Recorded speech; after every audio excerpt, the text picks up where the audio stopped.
Greetings, good afternoon, and welcome. I'm Lisa Osborne Ross, and this is the 8th in our series of LinkedIn Live programming. Before I go on, let me just do a special shout out to LinkedIn and thank you for your partnership. And thank you for really being a vehicle for so many of us to talk and to teach and to learn and to scream sometimes and to be inspired and to inspire. It's a great platform, and we're very appreciative. This conversation is particularly special for me because we're going to talk about leading with empathy, why CEOs should develop an empathetic mindset. Some of you may know that I'm in my second week, and so I'm a brand new CEO, and this conversation will mean a lot. And it means a lot because of our special guest. I have the absolute pleasure of spending this time, one with my friend and colleague, Sydney Roach, who is the Global Chair of Employee Experience at Edelman.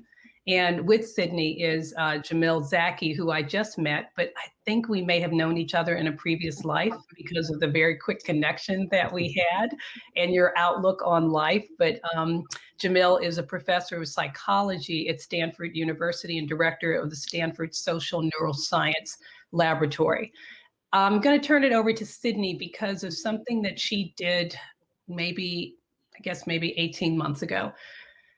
Sydney started to talk about the new role of the CEO. And as we got into the pandemic and then as we experienced the aftermath of the murder of George Floyd, Sydney introduced this new concept. She changed the E in CEO from executive to empathy and said, we must now be the chief empathy officer for our communities at work and otherwise. So Sydney, I think you're better prepared to lead this conversation with Jamil and I, so I'm going to turn it over to you. Thank you so much. It's so great to have you as our new fearless leader. And it's such a wonderful to see these two faces together and joined in conversation. I just want to take a moment to thank Jamil so much for the collaboration in the last year because, the pandemic had a few silver linings. One of them, definitely the most wonderful one in my professional life was getting to know you and your work and collaborating. So as a foundation for this conversation today, Jamil, I'll bet that our viewers would really appreciate your definition of empathy. Yeah, thanks for starting there, Sydney. And first, just let me say thank you to both of you for being here. And Sydney, let me reciprocate and say that it's been such a pleasure working with you over the last year and change. So yeah, I think any conversation about empathy should begin with the definition because there are a lot of definitions floating around. So let me walk you through an example. Let's say that, Sydney, you hopped onto this call, and instead of being chipper and excited like I actually am, I was weeping in agony, right? Well, a bunch of things might happen in you. One, you might start to feel bad yourself, sort of vicariously catching my emotions, which we would call emotional empathy. Second, you might try to figure out, well, what's going on with Jamil? What is he feeling and why? Which we would call cognitive empathy, trying to understand the world as somebody else experiences it. And third, Sydney, I know because you're a good friend, you would probably care about what I was going through and wish for me to feel better, which we would call empathic concern or compassion. Now, these three pieces of empathy split apart in interesting ways, and they're useful at different moments in our life and in our work. But they really together make up the full range of human empathy. Right. So that's really helpful because a lot of people think that empathy doesn't belong in the workplace, that it's something that we only practice in our personal life. With that clarification of cognitive empathy, of being able to understand where another person is coming from, do you sense that there's a sea change in how leaders are showing up in the workplace and in society? Oh, a massive sea change. I mean, if you look at Google search terms, the amount that people have searched for the word empathy has increased by 6 times in the last several years. Why are they searching for it on Google? Because they're searching for it in their lives.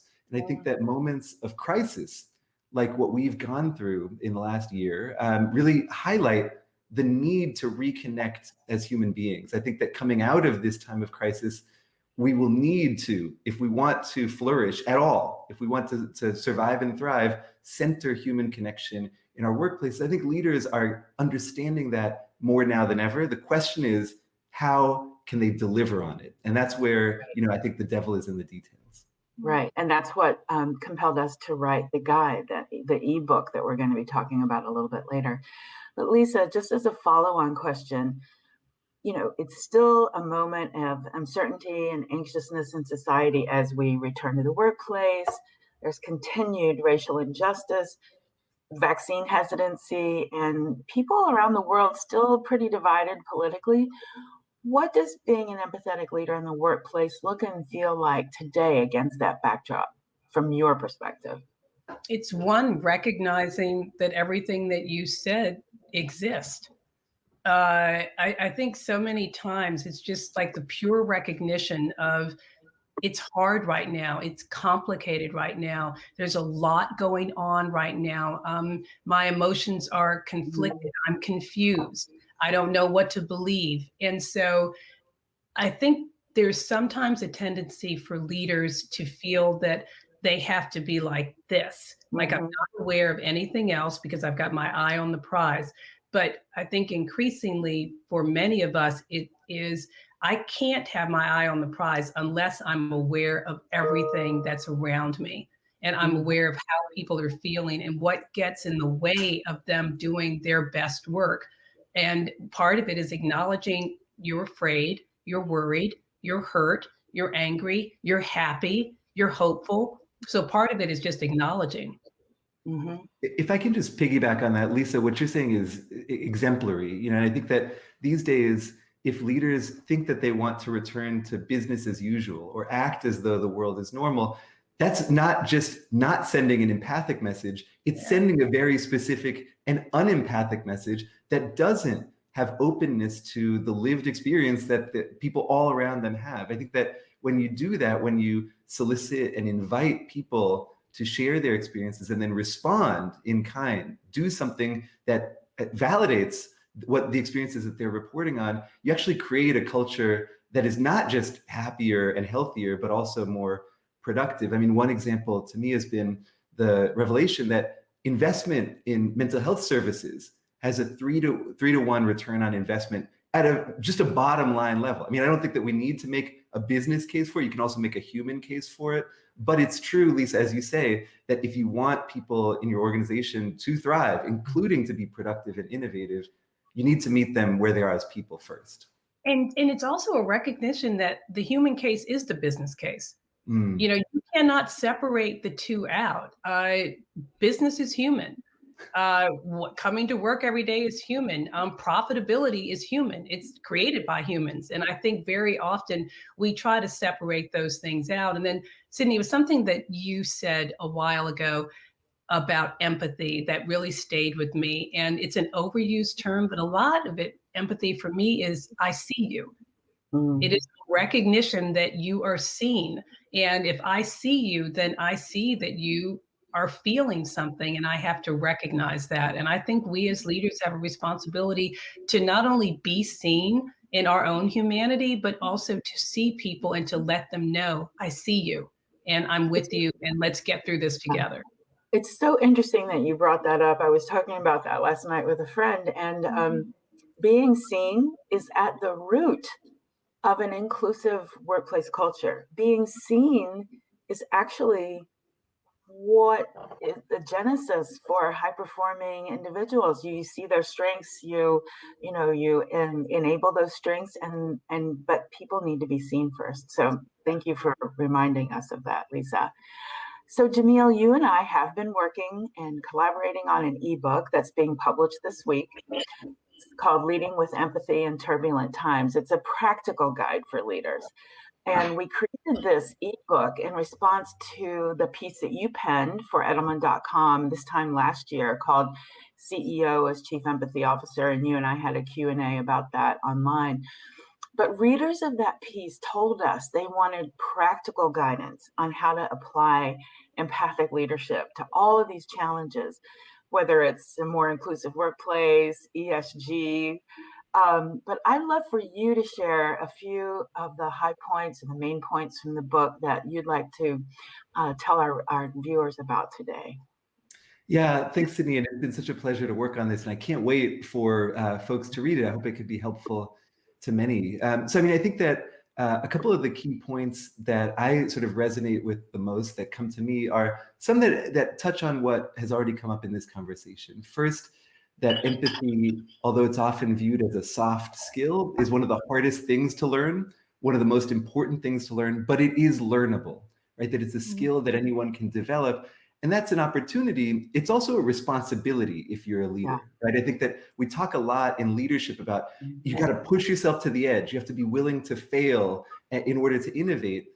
But we say that a lot with respect to product design and sort of leadership practices, but not the human side of leadership. And I think it's critical that CEOs and anyone really in a leadership position realize that their responsibility to cultivate and push themselves at that personal level.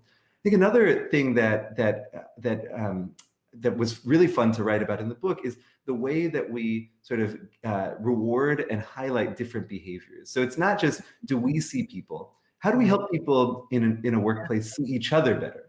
And one of the ways that I think we often have a misstep in that regard is when we over focus on individual performance as opposed to collaborative performance, right? So things like stack ranking, for instance, tend to pit employees against each other and generate a culture of competition. I think some leaders think that that's the right way to foster innovation.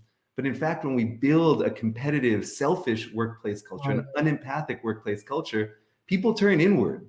They don't share information. They don't collaborate. And they might try to innovate as an individual, but the power of the group is always going to outweigh the power of the individual. So by focusing on that competitive environment, people actually lose a lot of innovation that they could have had by focusing more on empathy among their teams. There's such a great case study in the ebook. I don't want to steal the thunder of it coming out tomorrow, but that's such a really great case study about that. And the case study actually proves that empathy is a workplace superpower, as you call it. And one of the things that I wanted to ask you and Lisa both is, in that, why is this, you even go so far as to say that empathy as a workplace superpower can impact the bottom line of a company. So Jamil, give me your thoughts on that. And then I'd love to hear from Lisa.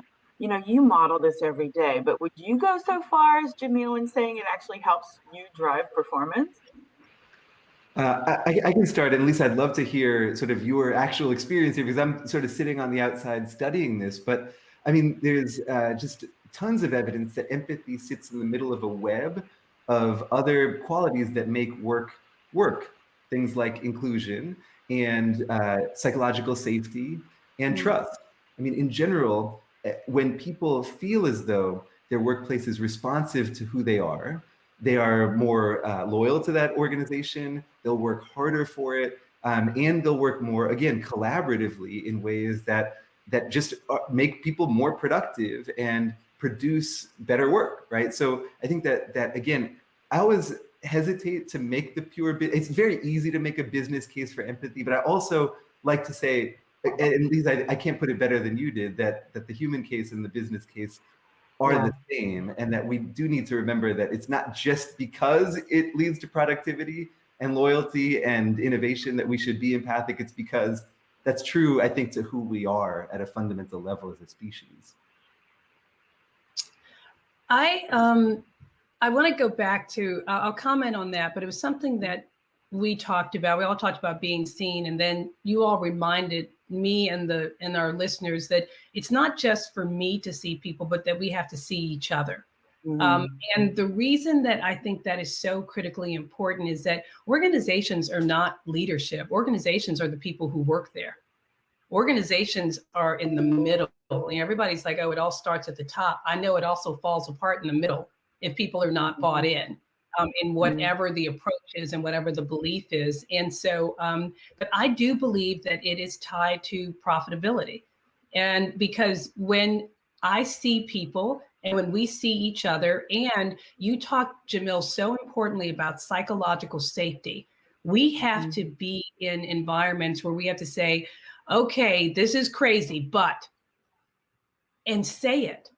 Or I was thinking about this and it might be too far, but and you have to say it. But when you are in an environment where you are afraid, you don't get innovation, you don't get creativity, you don't get boldness, you don't get bravery, you don't get any of the things that make workplaces, and for the work that we do, that we can do the best work for our clients. To me, when people say I've never failed, I'm so proud of myself, I've never failed. And for me, I'm like, well, you haven't been bold or brave enough in your thinking if you haven't failed.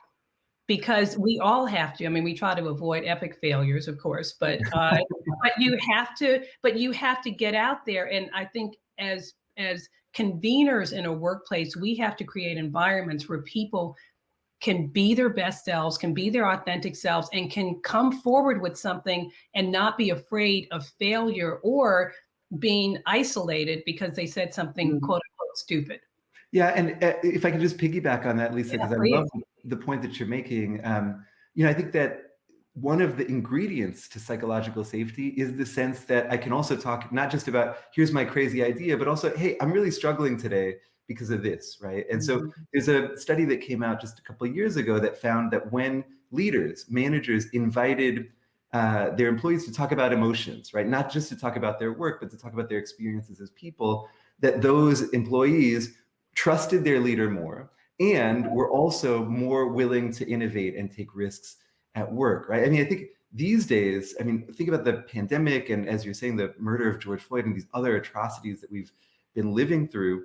There is so much going on under the surface for so many of us. And if we feel that we need to shut that in, that that's not welcome at work, that our emotions need to be tamped down, that's not just bad for our mental health.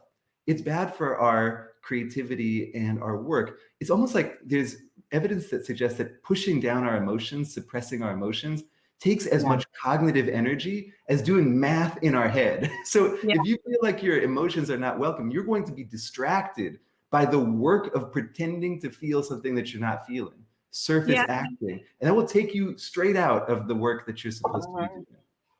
Lisa, I'll never forget that day after the murder of George Floyd, and you and Russell, our former, your predecessor CEO, had an open house, and you were able to create an environment where people throughout our U.S. Team were able to share. And one of our favorite team members talked about that, having two personalities. I show up from 9 to 5 or 9 to 7 with this face, and I show up with my friends and family with a different face. And the pain that came out of her voice at that moment, I will never forget it. It brought everybody on the call to it was a wake-up call for all of us. But Jamil, just to say that we have lived that. Lisa's created an environment where we've been able to live that. So I do want to switch topics, or just steer us to the idea of empathy and trust. So we like to say at Edelman, this is really a question or a dialogue prompt really for both of you. We love to say at Edelman that we're the house of trust based on our 21 plus years of global trust barometer results. And we know that this has been resonating with our clients, but what would you say is the relationship between empathy and trust?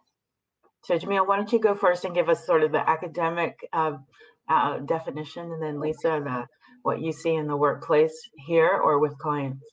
Okay. Yeah, absolutely. I mean, again, I think that, and it connects with some things that we've already been talking about, so I'll be brief here, but I think that the feeling that one is seen at work is very connected to the feeling that one will be supported at work, right? I mean, if I feel as though my experiences are visible, that they're invited, that my leaders understand me, well, then I probably have a sense that they will work with me as well on my needs, and that I'll be supported. There's a really interesting thing that happens at work, though, which is that oftentimes we over-formalize relationships. So we often think of trust and cooperation as fitting hand in glove. But you can cooperate with someone you don't trust at all if you are locked into a contractual agreement that both of you will cooperate.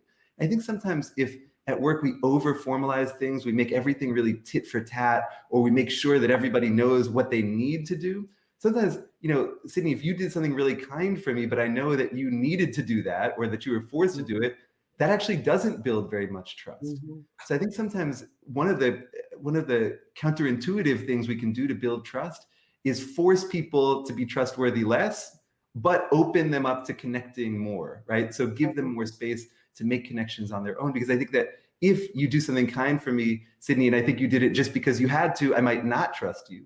But if you do something kind for me because you really saw what I was going through and you were responding as a human being to that experience, well, then that can build a greater trust. I think they're interdependent. I literally, Jamil, while you were talking, I was saying to myself, can you have one without the other? Right. You know? And so for me, when I really think about it in practical terms, like for us to do this call, when we first started talking, and Sydney and I already know each other, and you two already know each other, but we were vulnerable. We talked about some things that we were feeling. We talked about some things that we were worried about. And that was the empathy piece. And then that allowed me to feel like, well, I can trust this conversation.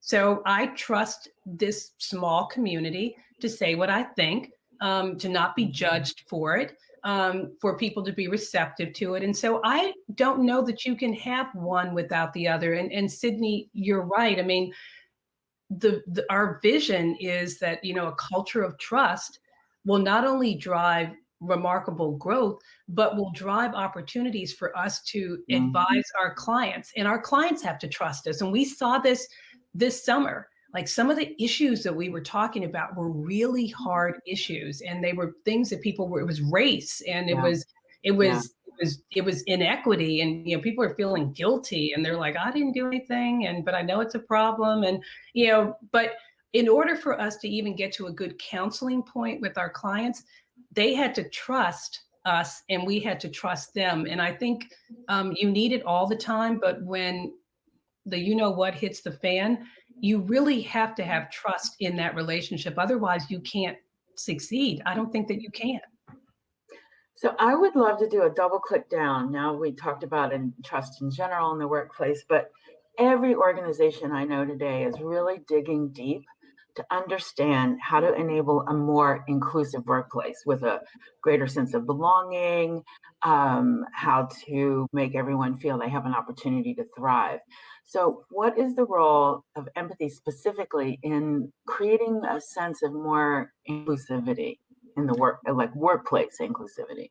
Yeah, there's a whole chapter, as you know, Sydney, in our ebook on this. But I mean, I think that the first thing to say is that empathy is not the only ingredient to creating an inclusive culture. There are lots of structural barriers to inclusion, equity, and diversity, and just understanding and caring for people will not fix all of those structural barriers. But I do think empathy has a role to play. For instance, there's ample evidence that cognitive empathy, really trying to understand the perspective of individuals with different backgrounds and perspectives and realities than we have, can build our inclusive attitudes, can reduce prejudice, for instance, and that includes in the workplace. The virtuous cycle goes the other way as well. When I have a chance to connect with people who are different from me on any number of identity dimensions, that actually builds my empathy. In fact, one of the best ways to grow our empathy is to cultivate diverse friendships and relationships. You know, I think we talk a lot about the benefits of a diverse workplace. It's easy to make that case as well in terms of innovation and so forth. But an overlooked benefit of diverse workplaces is that they expand people's minds and their emotional palettes. They make people better empathizers, better connectors. I have more to say on this, but Lisa, I'd love to hear your perspective as well. I actually like it, Jamil, when you start and I can just piggyback and say what he said, and add a little bit to it. So this format is working for me. I, again, think that they are related. We've had so many conversations about what does it mean to be inclusive. And empathy is right there. And I think what has helped us to build a more inclusive workplace is recognizing that people who are different than you are have a different experience, and they are feeling something. And some of these conversations that Sydney has alluded to, that Trish Smith, who is our global chief diversity officer, has helped to convene. You know, we did it with the AAPI community. in recent months. We've had conversations with our African American communities. We have conversations on Latinx. We have all of our ERGs. But when you are the other, you don't even know what someone else is feeling sometimes. So how can you be empathetic? And so these conversations are important because you hear things like, you know what, you don't speak. And I wonder what that's about. Is that because I'm an African American person? Is it because I wear my hair naturally? Or somebody else saying, you don't speak when I speak to you. Is that a cultural? So we have to understand each other in order for us to get the most from each other in the workplace. And I think that, you can't be inclusive unless you realize that you are excluding people. Yeah, Sometimes, you can't even be inclusive unless you realize you are actually excluding people.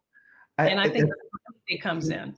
Yeah, it's such an important point, Lisa. And I think one thing that I talk a lot about is the relationship between power and empathy, and privilege and empathy. And oftentimes, privilege and power, whether it belongs to an individual or a group, shows up in lots of ways. Access to opportunities that others don't have. But another way that it shows up is that oftentimes groups that are historically in power, they're the default lens through which we see everything, right? And oftentimes people in those groups don't have to take the perspective of folks in historically less advantaged groups.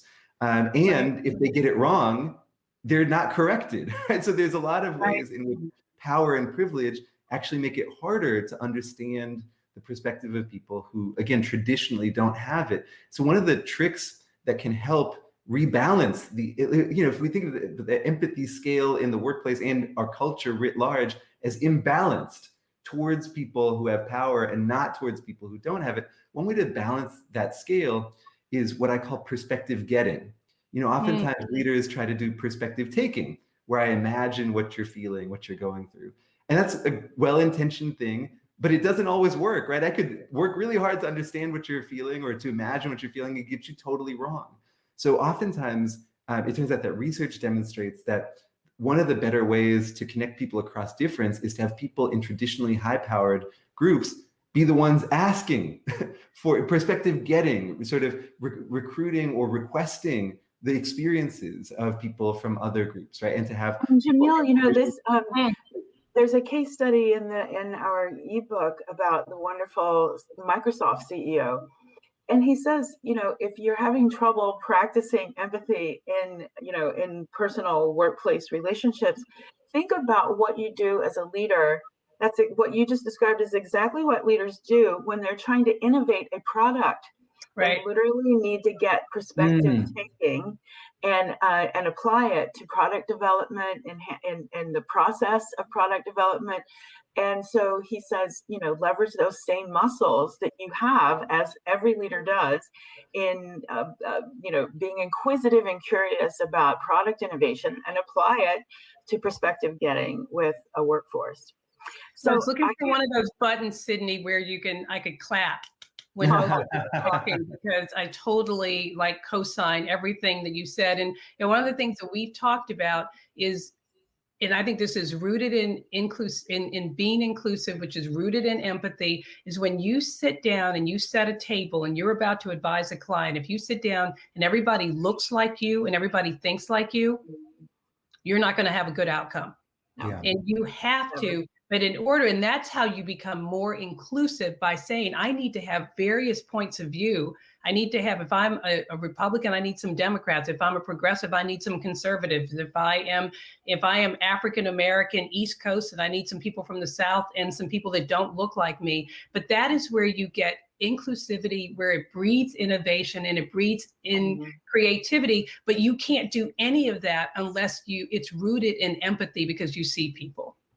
Yeah, another piece to that is, especially if you're someone who's in power and you're having conversations with somebody who works for you, ask yourself, what did I learn during this conversation that I didn't know about this person's perspective? And if the answer is, I learned nothing, I was right all along, you might not be listening as well as you think you are. Right.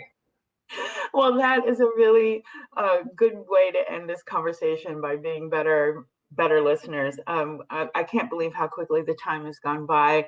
For all of our viewers today, you will be having access to this ebook, this practical guide to leading in turbulent times. It will be available to all those who registered. We will send it out via our newsletter on this topic. And also there's a recording of this event that will be made available as of tomorrow on our YouTube channel, which is Edelman US. Thank you both so much. I really appreciate this really rich conversation, and I know that our audience and our clients will as well. Thank you. Thank you. See you soon. That was really fun. Bye.